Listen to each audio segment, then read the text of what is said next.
Good evening, all of you, and namaste from India to Titiwan, Antonios, Shabnam, and all the other fellow Indians who have joined. This is the second of a series of webinar titled Truth Be Told. And the objective, why the title is because the subject that we are going to deal with, that is Bach flower therapy, there is more, I would say, half truths that are shrouding the practice of Bach flower therapy. And I thought it might be a good idea to bring it to the fore, what is really, really true, so that all of you can uphold it in its trueness and thereby make a choice whether you would like to make it a therapy of choice or not. At any point in time, I love listening to your voices. I will be running a few slides, sorry. And at any point in time, you would like to pause me and ask me questions as an audio, you can do that. You can always put it up on chat. I would be reading the chat also. Let me put the chat. Yeah, so that my chat box is open so that if anyone has any question, you can always put it across. So there we go. I'm going to upload the slide, share it with you all. Heal your mind to heal your body. Interesting caption, right? Many of you must be thinking, what does it really mean? Any guess why we have called this particular episode as Heal Your Mind to Heal Your Body? Okay, let's keep it a mystery for a while. We will unravel the mystery in a bit. Meanwhile, let me share with you that this particular episode is focused on lifestyle and chronic diseases. WHO calls them non-communicable diseases, NCD, and it's a burgeoning, it's a very rapidly growing disease, or I would say set of diseases all over the world. Not much of breakthrough has been brought forth in terms of how medical science perhaps can heal them from the root. But as we move forward, you will see that with Bach flower and Bach flower therapy, it is absolutely, absolutely possible to not only address, but in some cases heal them too. So for your kind understanding and information, some of the most common lifestyle diseases are heart disease, stroke, diabetes, obesity. Metabolic syndrome would include things like hypertension, would include like hypothyroidism, or hypothyroidism would include things like hyperlipidemia, which is called as high cholesterol, or dyslipidemia, it can be low or high cholesterol, and chronic obstructive pulmonary disorder, popularly known as COPD. So we are discussing this gamut, but having said that, there is no harm in going a little outside of this. For example, if you want us to discuss on things like autoimmune diseases, and let me share with you, it has been written off by the medical science that autoimmune diseases are incurable. But at least a couple of them I have found that through our therapy, we have been able to contain, manage, and help the patients to be leading a normal life. For example, IBS or IBD.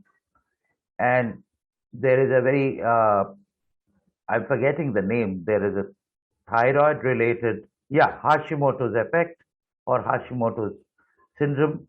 So there are some autoimmune diseases which can also be addressed. And then we have things like PCOS, PCOD, all of these. So there are many, many, many chronic disorders. So we can take up a few of them. But truth be told, I would love to talk about those particular cases which I have first-hand experience. because I believe only in what I have experienced firsthand. And yeah, there could be many others who are doing many experiments with other diseases. Let's see what comes out from you. So we start the day with a poll, and I'm launching the poll now, and I would like you to take the poll. Causes of lifestyle and chronic diseases.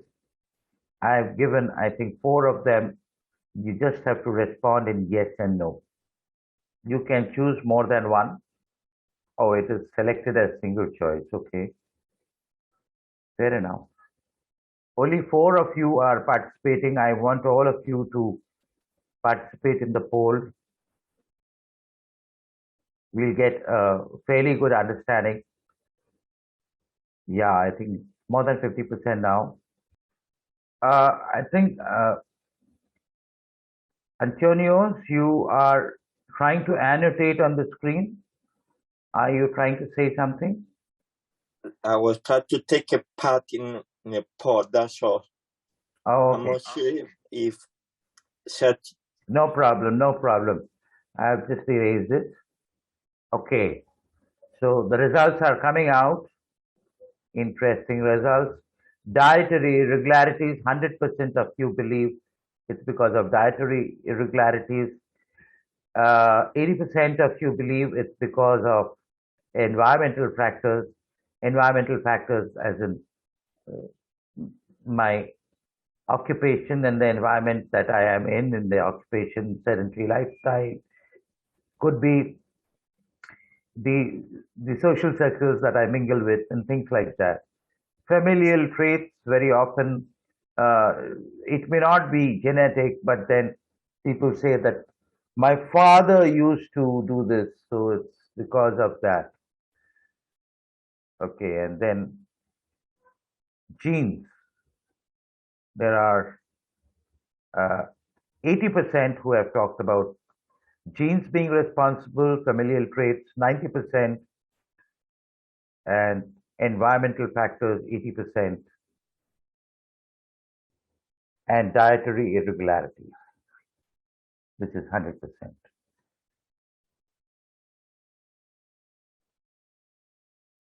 So, thank you so much for participating in the poll.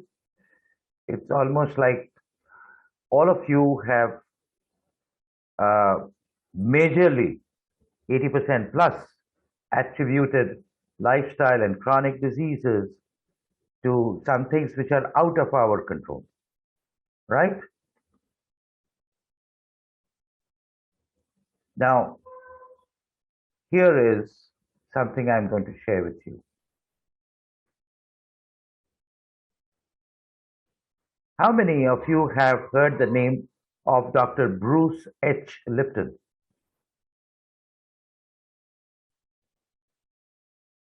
No? You can raise your hand so you can put a chat. Dr. Bruce H. Lipton brought in a very revolutionary concept called epigenetics, which is beyond genetics. And there is a video, you can write it down, and I would invite all of you to watch it. It is a completely, your watching the video would be mind changing, if not life changing. Biology of belief. Watch it. It's a 2.5 hours video. Of course, he has done many videos after that, but this is where he brought in a radical shift in the thinking about our health and particularly cellular health. So this is what Dr. Lipton has to say.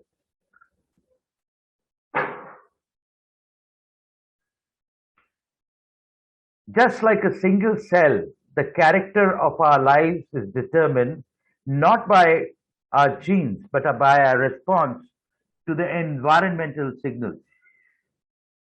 He's completely turning our belief, our understanding on its head.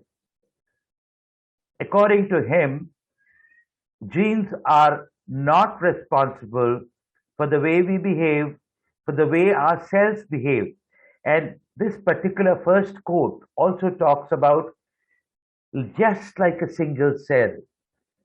So, inherent in this, he is also meaning that every cell in our body is a microcosm of who we are.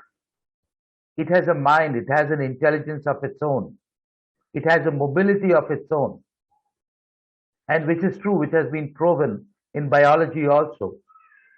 But what he is now saying that it is not our genes, but our responses to the environmental signal. For example, right now, if I am feeling hot, what is my response? My response would be something which might be different from the rest of you, right?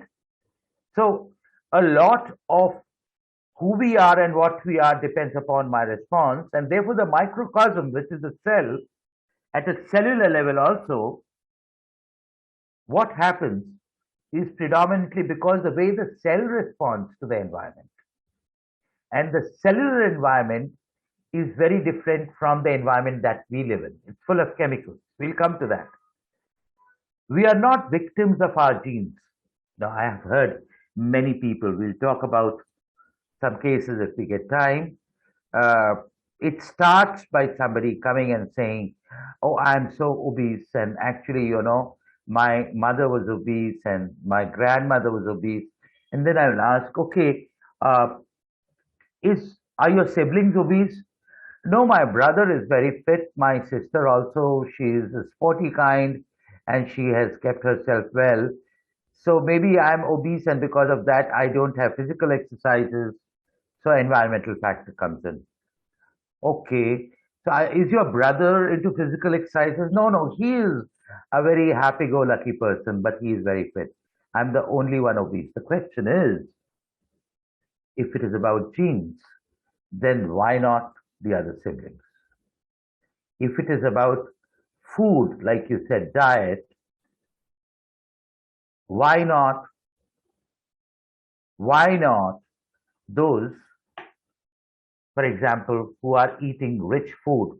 Are all of them obese? Those who are uh, freaking out on sweet and carbohydrate, do all of them have diabetes? Ask yourself these questions. And the last one is simply beautiful. Here is the amazing thing. The caterpillar and the butterfly have the exact same DNA. They are the same organism, but are receiving and responding to a different organizing signal. Mark this word, organizing signal.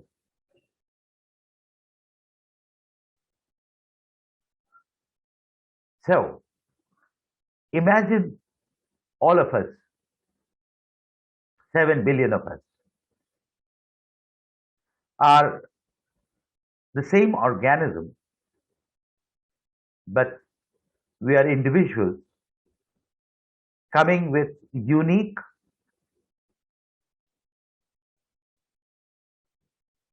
responses and different organizing signals, which determines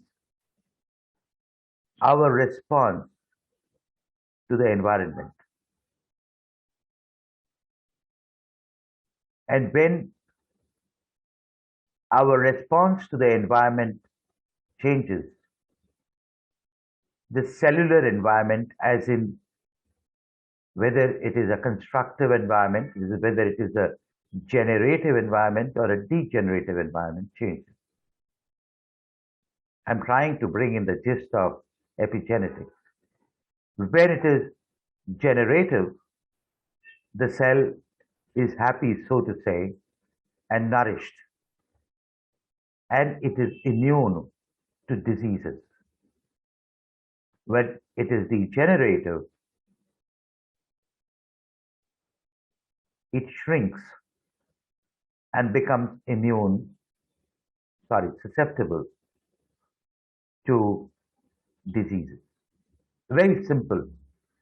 explanation. But if you listen to the video, if you watch the video, you will see that he has actually talked about the experiment which has proven this. So it is amazing that the uniqueness of our response and the system that helps us to organize the signals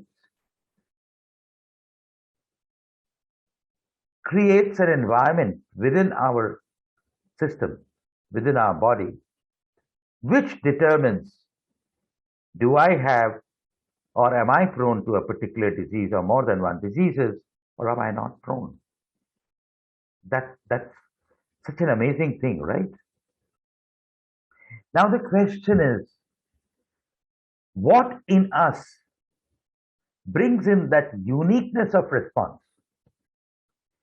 Why is it that when, for example, if I'm trying to call my friend and he or she is not answering the call, what will happen? My particular thing is, I will believe that maybe he or she is busy and I'll try later. But there could be others who might feel irritated. Why is the person not taking my call? There could be another person who will start thinking, oh my God, that means this person doesn't want to talk to me. There could be a third person who would like to feel as if I think this person is befriending somebody else, that jealousy with, and therefore avoiding. Now, where do these different responses come from? Any guess? Would you like to write it on the chat box? The uniqueness of response, where does it come from? No? Yeah, I think I've got one response. Please feel free. You can't ever be wrong. Thoughts, great. So, yeah, so my response is essentially in my thoughts and in my feelings and in my behavior. Thoughts, feelings, and behaviors are the vehicles of my response. But what in me is generating a particular kind of thought, a particular kind of feeling, and a particular kind of behavior? Any thought on that? Yes, Babita says character. Very close, Babita. Babita, can you switch on your microphone and share with us what you exactly mean by character? Yeah. So would you like to share with us? Thank you so much for saying character. But the character and the mind, somebody said mind. Okay, awesome. Mind is a very big thing. Everything is mind, Jaya. So, Babita, can you tell us what do you mean when you say character? What constitutes the character? If we get to know that, then we'll know if we tweak that, then we can perhaps do something with the disease that was caused by our response system. Anything that you can share. So, okay, how does it relate to our thoughts, feelings, and behaviors?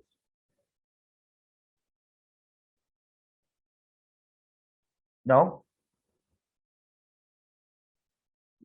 Okay, no problem, Babita. Yeah, are you saying something? Yeah, tell me. No, sir. Okay, no problem. So, character, I think all of us know what's a character. It is more fundamental, it is something that brings in uniqueness in us. And what Babita is saying is very, very likely that it is because of the uniqueness of our character that we tend to respond uniquely to different stimuli in the system that we live in. So it might be a little difficult for us to agree that it is not the genes, not the diet, not the environmental factors, not the familial factors that is causing such diseases. They are simply called predispositions. If, for example, I'm a smoker, I might be predisposed to PCOD. No, sorry, no, sorry. Uh, yeah, PCOD, which is pulmonary compulsive obsessive disorder or something like that. Okay, it's a lung problem.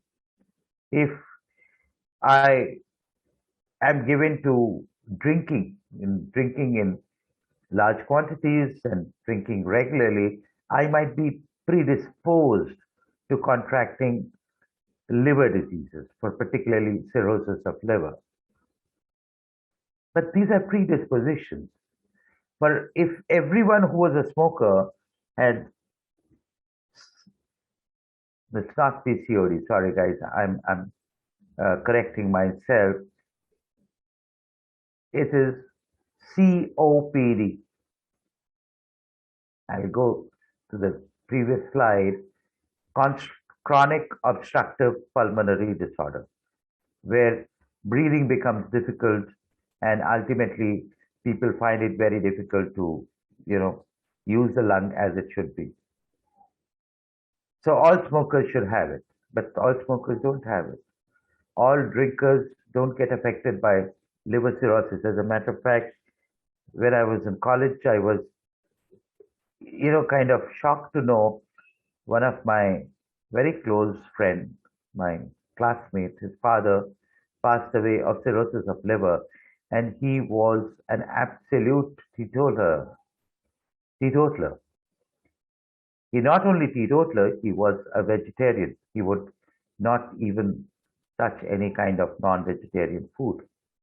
Led a very, very regular and pious life, but still he died off. So there is something called non-alcoholic cirrhosis of liver also.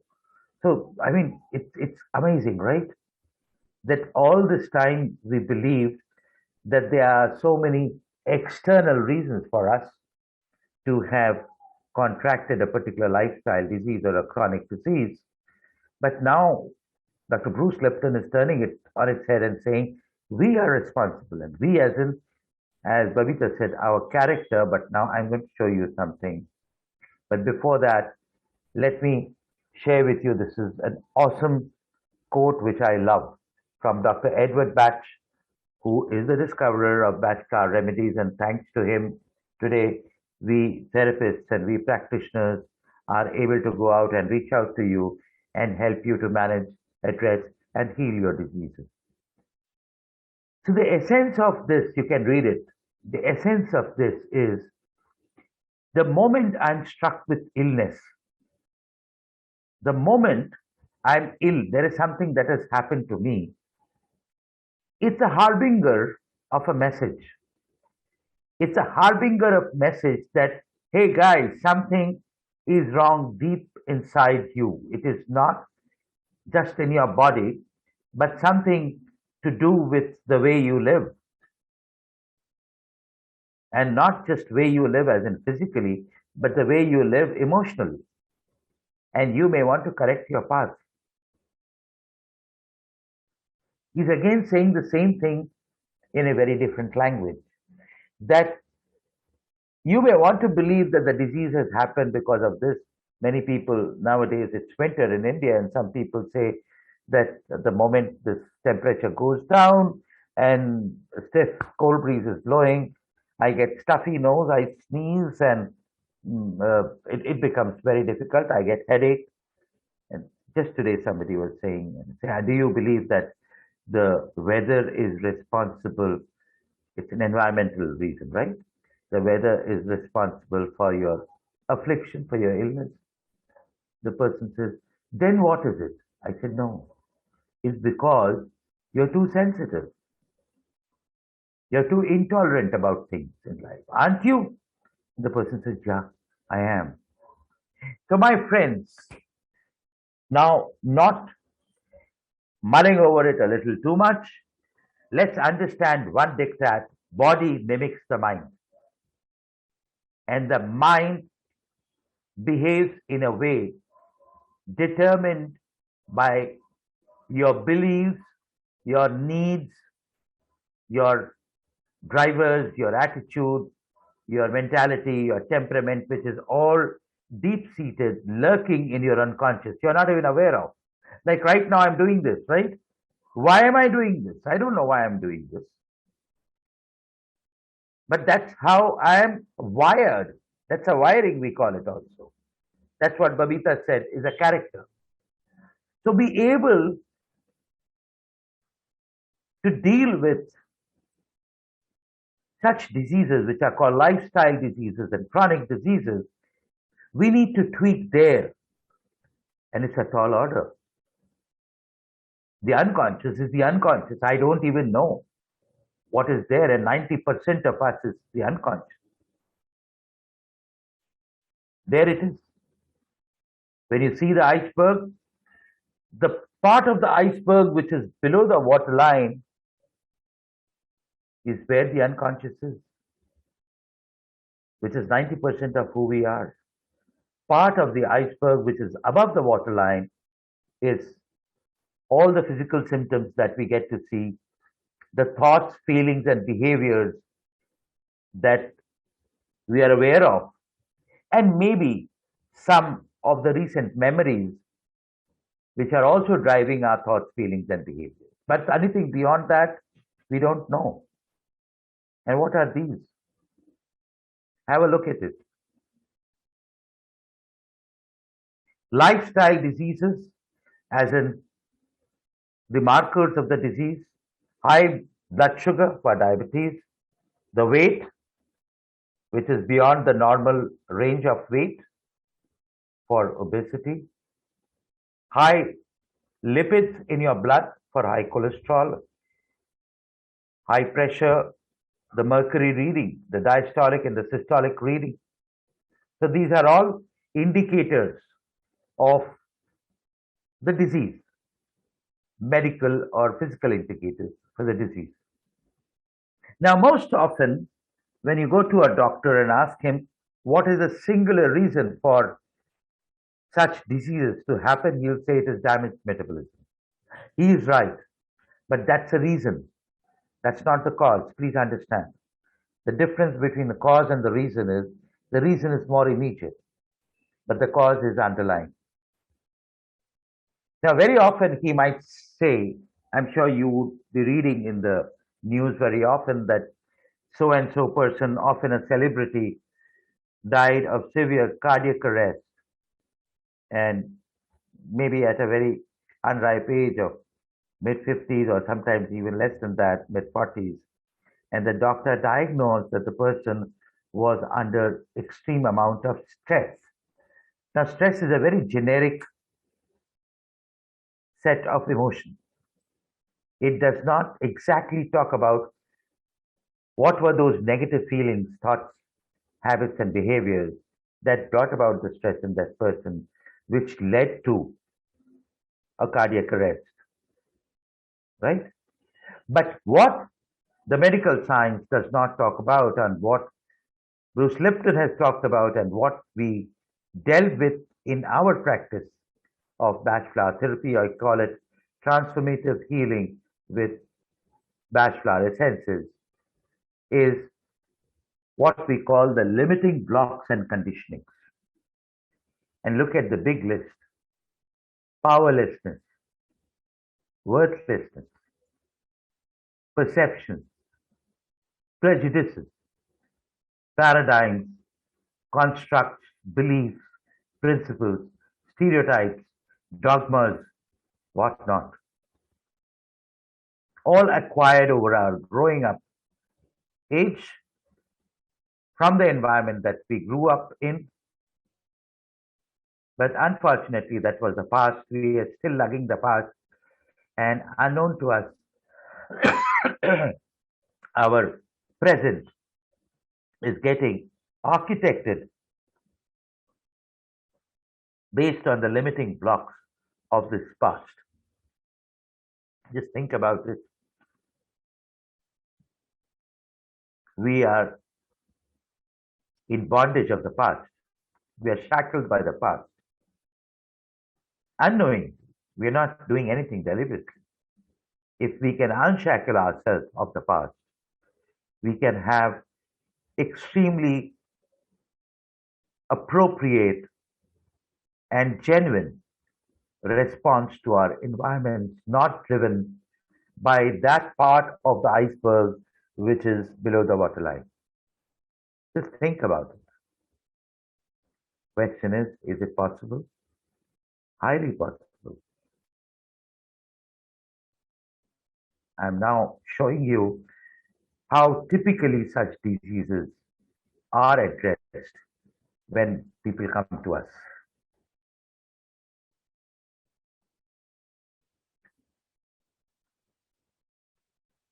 So there's this lady who came to us with a blood sugar level which was above 300 and obese, and she had gone through some diabetes reversal program and health programs, but nothing much happened permanently. 6 months, she was fine, and then she said, I'm back to the usual or maybe worse than that. So they were on diet, they were on yoga, Ayurveda, and alternative therapies for physical wellness. But what was not being addressed was the negative feeling, thoughts, and habits. What was not being addressed is the limiting blocks and conditioning. So we took it up for 2 years. It took us time. It takes time because it took time for someone to become obese and diabetic. So it may not be so many years, but some time is required to reverse the last block, which is the limiting blocks and conditioning using Bach therapy. And maybe if we can complement Bach therapy with diet, with lifestyle change, and other naturopathic or nature cure elements, it could be a two-pronged effect by which the person eventually will get healed of that lifestyle disease. There are multiple cases. There's one more lady who came with diabetes. She was on insulin.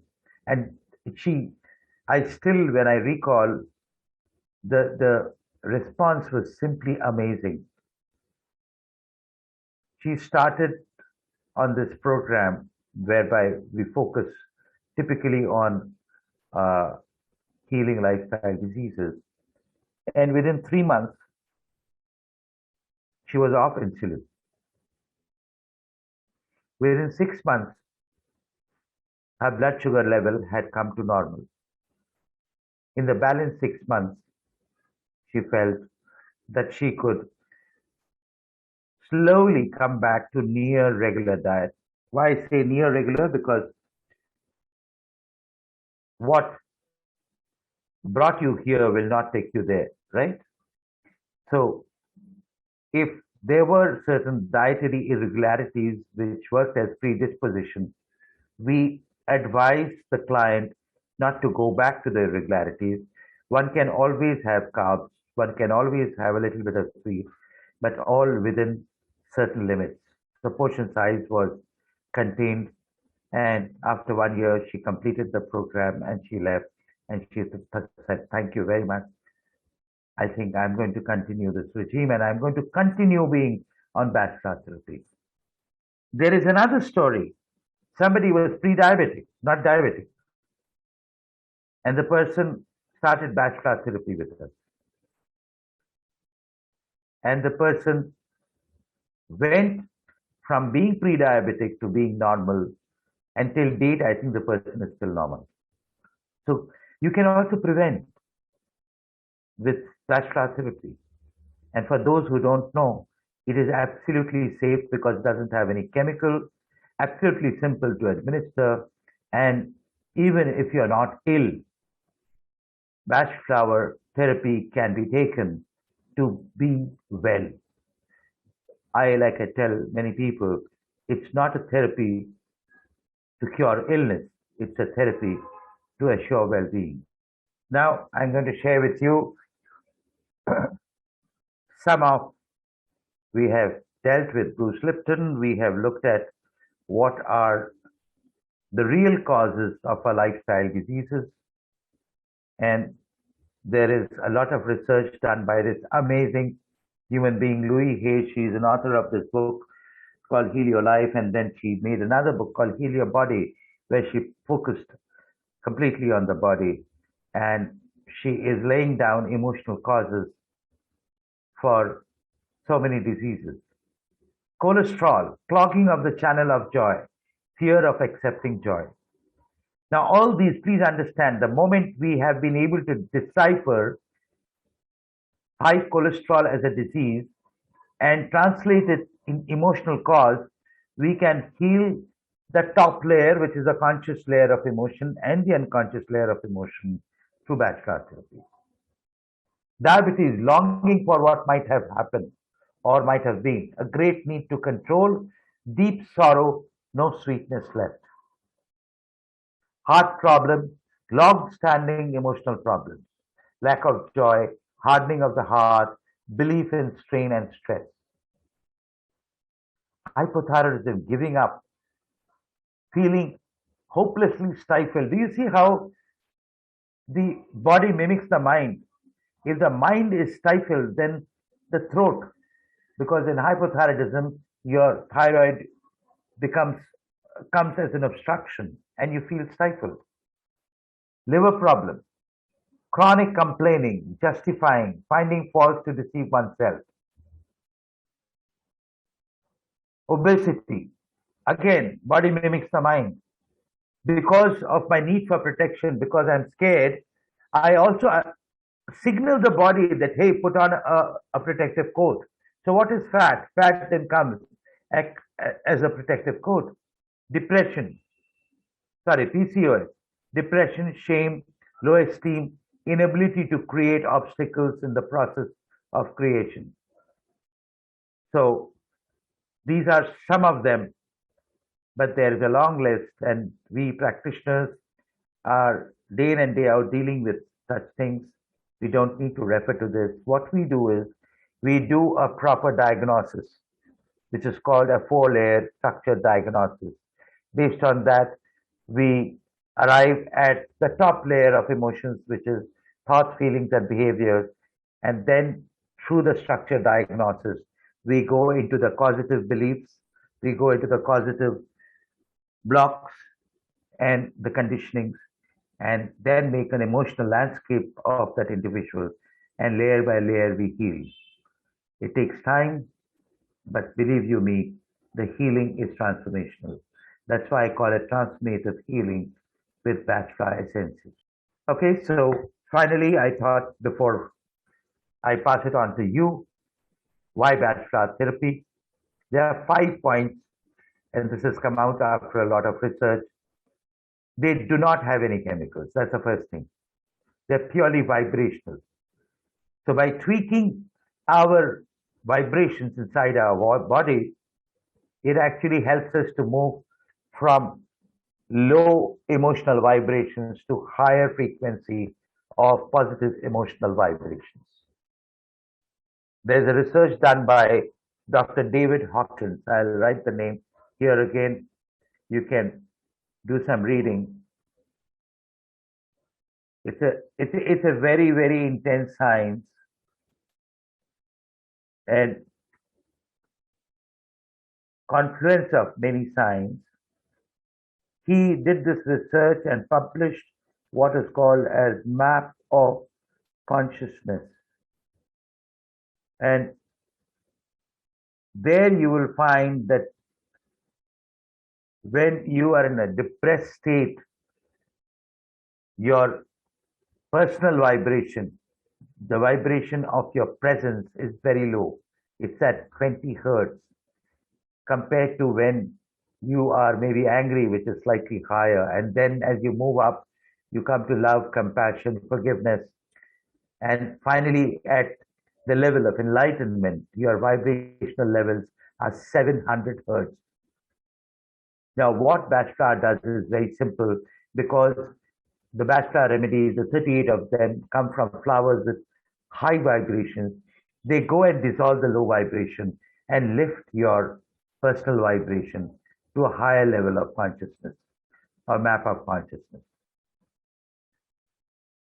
Number 2, you don't have to sit for long hours in yogic postures.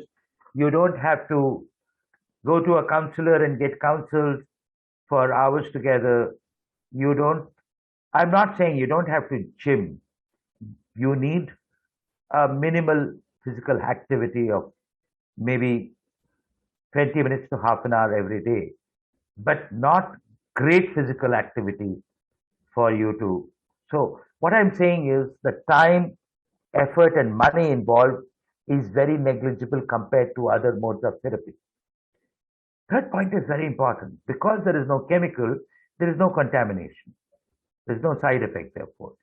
But when I say there is no contamination, there is another aspect to it. If there is a human being who is involved in the healing process, be it a doctor, be it a therapist, be it somebody who gets involved in the healing process. It could be alternative healing, it could be modern medicine. The person always comes knowingly, not so knowingly, but unknowingly, with one's own shadows, right? One's own biases, right? And unintentionally, that shadow is cast upon the patient. In batch flower therapy, we don't do the healing. We do the diagnosis, but the flowers, the floral essences do the healing. Do you see the purity of the process? The purity of the methodology? Point number 4, as the remedies are used, are absolutely safe and without any side effect, the therapy is highly sustainable, which means you can carry it on for a lifetime. And nothing wrong happens to you. Most importantly, if you are taking any other medicine or any other kind of remedy which is ingested, it does not interact because this is vibrational, those are chemicals. How will they interact? They cannot interact. I'll just quickly share something. There is a patient who has come to me with schizophrenia, and he's been there for now 6 months, and he's doing very well with that therapy. He is also on psychiatric medicine. So, couple of times he has complained that I'm sleeping too much, and I said there is nothing in Bachelor remedies that will induce sleep. If you don't need sleep, it will not make you sleep. It will make you sleep only if you need sleep. So why don't you go and check with your psychiatrist? He went and the psychiatrist said, you know, your dosage has to be reduced because you seem to have naturally healed a lot. He is not the only person. At the beginning of my practice, I found somebody with depression. I found somebody with PTSD also, post-traumatic stress disorder. They were all on modern medicine. And slowly that got tapered off because according to medical science, they got naturally healed. And finally, which is my very, very fond point, make Bachelor therapy a way of life. Every day, I have some therapy or the other. I wake up in the morning, first 20 minutes, I do a scanning of my own emotional self. And based on that, if something is not regular, I bring it back to harmony by taking some remedy or the other. Of course, there are some regular remedies. Nobody is free of illness. I also have my illness, but my illness are always managed under control because I am on Bachelor therapy for a lifetime.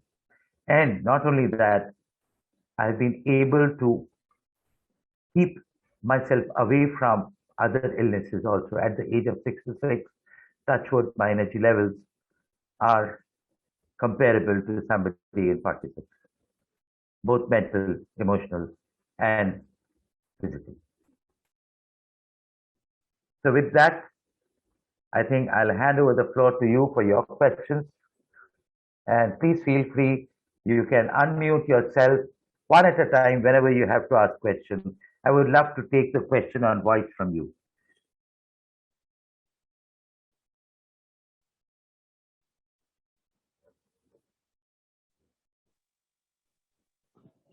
Okay, sir. This is Dr. Shabnam. Yeah. Well, my question is that if We have sorted out the reasons behind the obesity. Okay, then what is the best remedy recommended for? Yeah, so I think thank you for asking this question. We are all unique individuals, and therefore the corollary is there is no one batch plus solution which fits everyone. We have to do a four-layer structure diagnosis of every individual and make a composite of remedies. Single remedies don't work. So please don't get into this. That's a myth that single remedies work. How can single remedies work when emotions themselves come in a cluster? You need to address the cluster. For example, if obesity is caused by fear, do you know there are 4 or 5 kinds of fear? And according to Dr. Bach, there are 4 or 5 kinds of remedies that can address the fear. And besides the fear, there are triggers for fear. And besides the triggers, there are manifestations which are related to the fear. We need to address all of that. How can one single remedy address the cause? As the first thing. And second is, how can one single solution be given to all of them who are in obesity when we know we are unique individuals coming with our own unique response system to the same environmental stimuli? So that's my response to your question, Dr. Shabnam. I suppose I have answered your question, right? Thank you so much. Another question is there. Can I get some detail about the fear of loneliness? Yeah, so we'll deal with that in a separate session. And Okay. if you're looking at healing yourself or more information on particular things, at the end of it, I'll share a link. You can please fill that response form and we'll get back to you. Thank you so much. Well, anybody else? I have a question. Yeah. I just know about Bach flower not long ago, and at that time, I took just one course because I felt like, oh, it's not that difficult to try to use it myself. But then after I start using it, I found it quite difficult. It is. It is. Yeah, it's something that looks like simple, but it turned out to be difficult. Yeah. You know why it is difficult? Not because the remedies are complexity. It's difficult because we don't know ourselves. It is not about the remedies, it's ourselves. So there is a separate discipline in terms of how do I get to know myself. Like I said, I sit for 20 minutes and go deep inside me in a meditative state to look at what are those layer by layer, look at all of that, and then make a mix for myself and take it. And I'm fine. So that's a discipline, and you may want to get coached in it just to know how to self-heal yourself. And once you know that, then it becomes easy. So it's more of knowing how to figure out who you are, to what's happening with you in terms of your emotions, and underlying, of course, number 3, what is the driver, the underlying beliefs. Once you get to know this, and not just know this one time, but all the time, you can quickly make composites, and it can help you to stay healthy throughout your life. However, having said that, we come with something called a blind spot. I mean, what is written behind me, what is there behind me, I cannot see, right? Even if I turn around, I will not be able to see what is in front of me. So there is always a limitation of 180 degrees vision that we have. So the best thing is either consult a therapist or have somebody who is educated and who is knowledgeable and wise enough. It should be a person who is not coming with bias, who can give you feedback as to that part of you which is invisible to you, which is called the blind spot.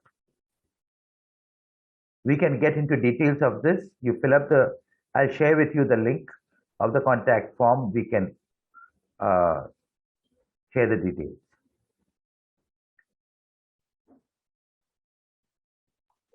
All right, thank you.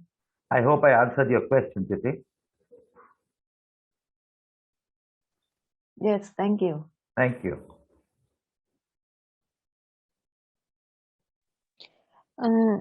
Sir, Dr. Shabnam here again. Yeah. So, is it possible to heal the chakras with the Vaishnav remedies? Yeah, indirectly, yes, because Okay. batch flower works at the fourth level layer of consciousness, which is the supramental layer of consciousness, and then the mental layer of consciousness. And the chakras is at the second level, which is in the vital body. So if I can heal the fourth layer of consciousness, obviously, indirectly, the second layer of consciousness can also be healed. Not only that, in my upcoming education program, the course, I am going to bring in a mapping of chakras to bachelor remedies so that those who are working with chakras can be a little more enlightened as to heal a particular chakra, what are those preferred remedies. But they do heal the chakras, yes. Okay. Okay. Thank you so much. Thank you. Any other questions?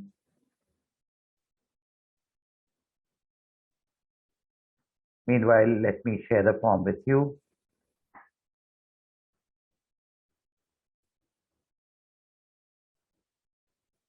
The link to the form so that as you are asking questions, you can, I'll share it on the chat box also.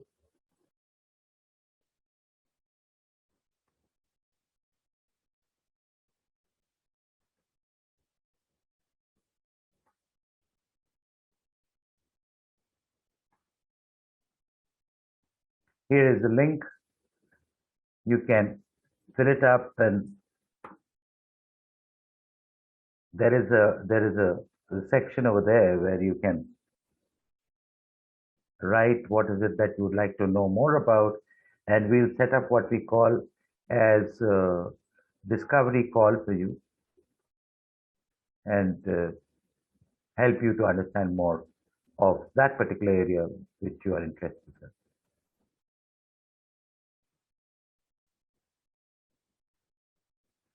No more questions? Okay. If you have any questions, here are my contact details. You can just take a note. I have another question. Please. I heard that for the Bach flower to be very effective, we need to deal with like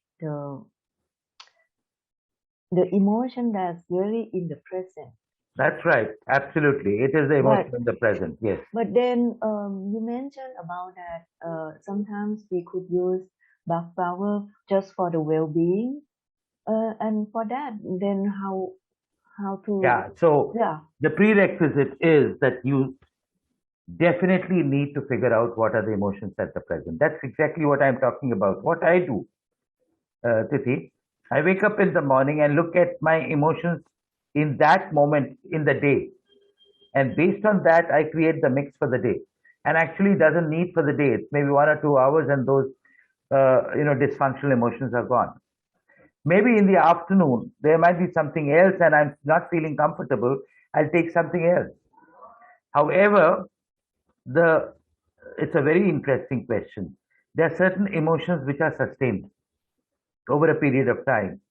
And the emotions always come in clusters, as I said.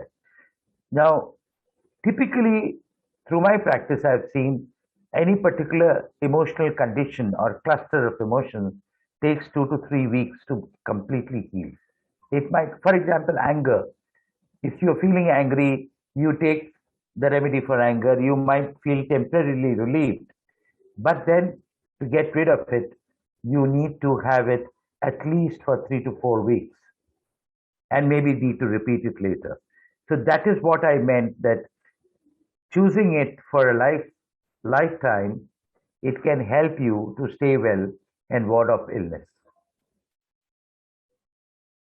But diagnosis and self-diagnosis is absolutely, absolutely required. It is pertinent. Without that, it is not possible.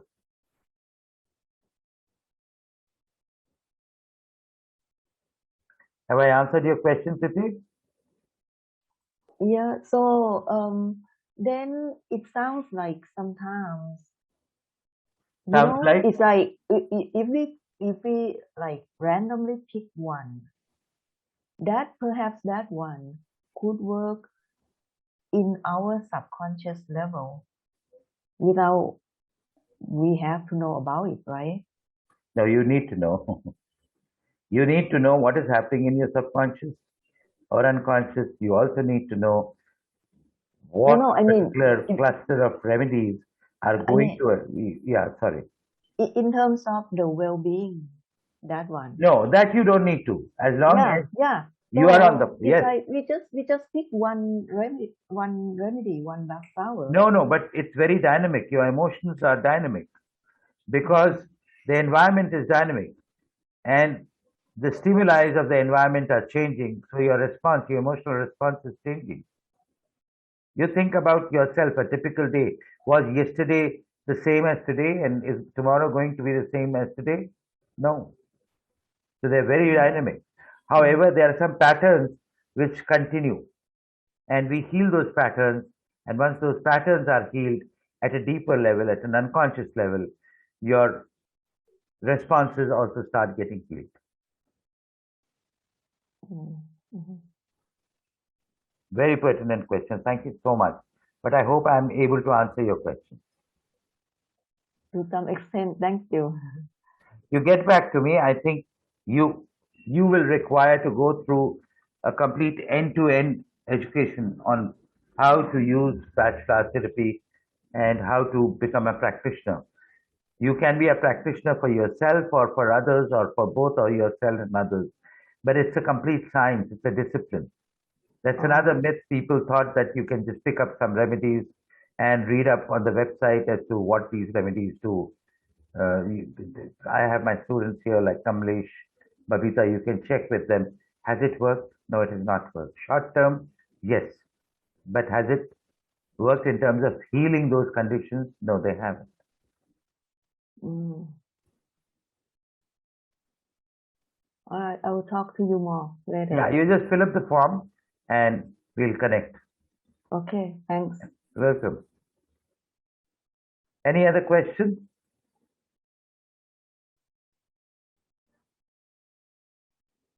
No questions? Okay. So my request to you is just once again, fill up the form and I've shared the link on the chat box also. Here are my coordinates. You can take note of them. Feel free to uh, connect with me whenever you feel like. Best thing would be drop a WhatsApp on this number, and I will definitely get in touch with you.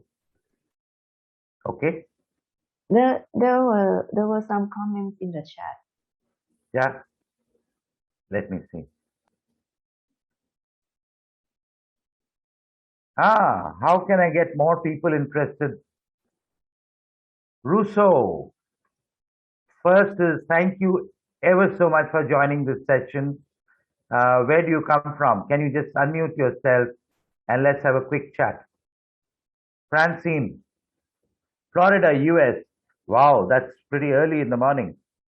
So I'm assuming that you are a batch flower practitioner and I want to get more people interested in batch. Now, here is what actually I've been talking to a partner and friend of mine in US that we would like to create kind of a focus group in the geography and get them to evangelize like the way we are evangelizing. These are some of the ways by which we evangelize. For example, the webinar, the several chats that I have. I have a session called AMA, Ask Me Anything. So you can connect with me and I can share the details of membership with AMA. You can get them to become member. And as we move forward, you'll suddenly find. So the reason is it's not only in US but even in India because batch flower practice is shrouded in so much of myth that people are confused, and therefore it has still not become very popular, but it is getting there. Do bachelor help in any way for physical injury while playing outdoors to get rid of pain? Yes. Please remember willow, impatiens, and olive. Keep them with you. They are proven to be very good painkiller. But the question is, if the person is, I would like to, sorry, let me finish. Uh, if the person is prone to injury, then we need to look at what is the behavioral pattern because of which the person is prone to injury. If people are getting into accidents and getting injured very often, there could be certain emotional causes of that. Once that is healed, the person will not get injured next time. So rather than doing a post-mortem, we will do a pre-mortem and we will not allow injury to happen. I would like to learn more about the 4 levels of consciousness in upcoming sessions. Thanks, Mariam. Just write it down. As a matter of fact, if you can go to our YouTube channel,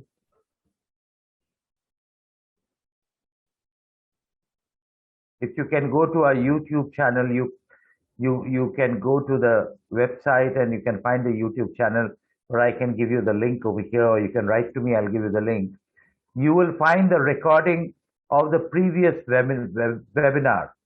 And in the previous webinar, it has been discussed in detail. So that's why I'm saying, please attend all the different episodes so that you get to know all that you would want to know. Any other question? Thanks, Jaspal. Okay, so with that, if you don't have any questions, or even if you have, you can always shoot out the question to me on my WhatsApp, or you can fill it up in the form. I would, just a minute, let me see if I can do it right away. Yeah, so you can just search for this and it will take you to our channel. At the rate all that batch 8356. At the rate all that batch 8356. Francine, if you are filling up the form, we will get back to you. Nevertheless, I have left my email address with you.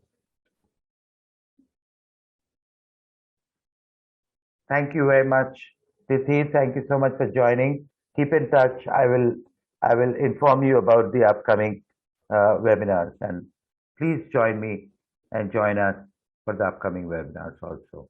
Thank you. Okay. Thank you, Francine. You're most welcome.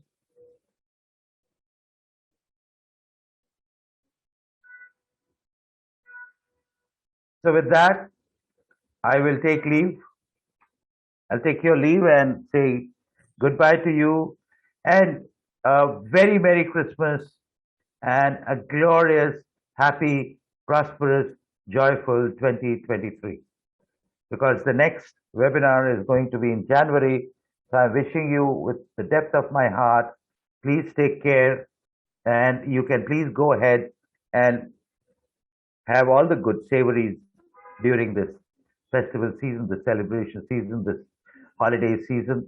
No problem. As long as your emotions are functional, as long as you are in the state of joy and love and compassion, nothing will go wrong with you, believe you me.